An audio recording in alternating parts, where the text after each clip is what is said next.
First Alert Weather is brought to you by the Medical Center. It is a stormy morning here in southern Kentucky. Although we're not getting any severe weather warnings, the potential is certainly there. And not just today, but tomorrow too. And then we'll wait later today for the possibility, if we get a little bit of daytime heating working in after this morning's round of thunderstorms, if we get some sunshine working in, that will aid in the instability. And we could see maybe some severe weather later today that we'll have to keep watch of. Here's a look at First Alert live Doppler radar right now with the intense line of thunderstorms coming through. In fact, there are two distinct lines. One is passing right through the Bowling Green area right now, and then you see the second line right behind it, and you see the curvature of that line. What that means is there's the potential there maybe for some damaging winds pushing out ahead of that main system. As I push this into motion here, you can see the intense bowing out of that segment there and that intense line of thunderstorms. And so far, none of that has been severe, but the possibility of those turning severe are certainly possible anytime. Certainly some very heavy lightning and heavy rainfall coming with this. The main risk for severe weather today, well, it's all over the WBKO viewing area. Slight risk. The more moderate risk south of the Nashville area, south of Interstate 40, southern Middle Tennessee. I think that's where more of an elevated risk of severe storms and possible tornadoes are later today. And then that risk moves east of I-65 tomorrow. So it's going to be a multiple day threat and possibly even into late Tuesday, early Wednesday. We'll have to keep watch of the thunderstorms in the area. So far, some decent rainfall out of the thunderstorms this morning. Here's a look at mesonet sites, and so far we've picked up just 0.06 of an inch of rain, but we're still counting as the heavy rain is now in the Bowling Green area. But look at this. Inch in 1400s Greenville, 2.10 in Madisonville, 1.84 up in Calhoun, almost an inch up in Hartford, almost that much up in Hardinsburg, 3200s in Russellville, almost a half inch of rain in Elkton, and all that heavy rain is now moving east. So just in time, unfortunately, for the morning drive. You're going to continue to see these rounds of heavy downpours of rain, lots of intense lightning, and those gusty winds as well.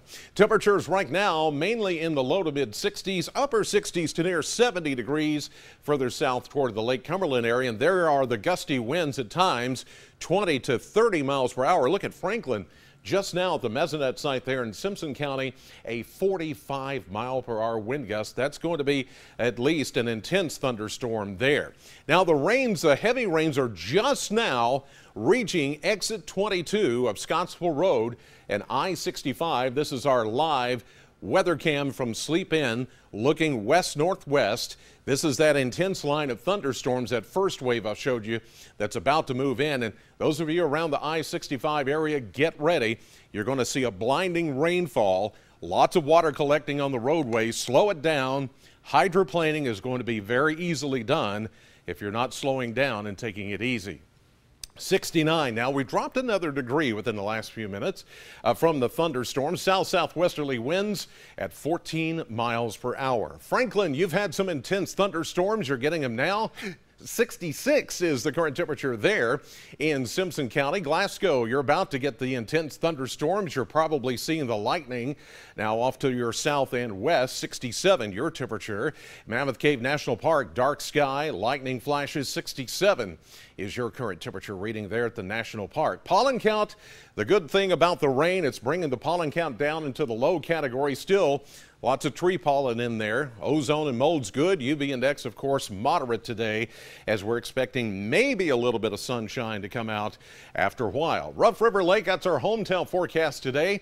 75 Hardinsburg, 76 E-Town and Litchfield. The Powerball jackpot for Wednesday night estimated at $50 million. The Mega Millions next drawing estimated to be at $68 million. This is a rather complex system, and one more typical of March and early April than late April into May, although we're still in the throes of severe weather season. It's just coming late for us, and unfortunately for the folks in Arkansas, Oklahoma, you heard about the fatalities there. We're not looking at a tornado outbreak necessarily in our neck of the woods here. As long as we can keep the clouds and the rain coming down, that will minimize maybe the instability and keep us from having too awful of a problem here. But nonetheless, this is a classic Spring weather setup here, damaging wind potential, large hail, and the refiring of thunderstorms this afternoon as Futurecast is showing out ahead of the main front. This could be problematic later today, and intense thunderstorms, maybe some severe, and we can never rule out the possibility of a tornado. That's certainly going to be in the forecast, not only this afternoon and tonight, but also during the day tomorrow until that front finally clears the area. So for today, occasional thunderstorms, very heavy rainfall, and then the possibility of severe weather later. 77, more thunderstorms and heavy rainfall tonight, a low of 61, and we repeat it again tomorrow with a high of 77, 68 Wednesday, showers diminishing, but then we're going to keep in at least a 20 to 30% chance of an isolated or widely scattered shower. Turning cooler Thursday, Friday, and Saturday with highs mostly in the low 60s. We get to near 70 on Sunday when we finally bring back some sunshine. So pretty intense weather here so far. We're not in the throes of the worst of it, but everybody needs to stay on guard. Know the weather before it knows you. Keep your weather radios on. We have a severe weather toolkit at WBKO.com that you can take advantage of. Your arsenal is there to protect you and your family. Right, and I just moments ago while doing news, I said that there was 17 confirmed dead. It has now been updated to 18 people have died in 3 different states due to those tornado outbreak that we had just over the weekend. So unfortunately, we'll continue to follow that, and hopefully that number does not grow. Thoughts and prayers going out to those folks. Absolutely.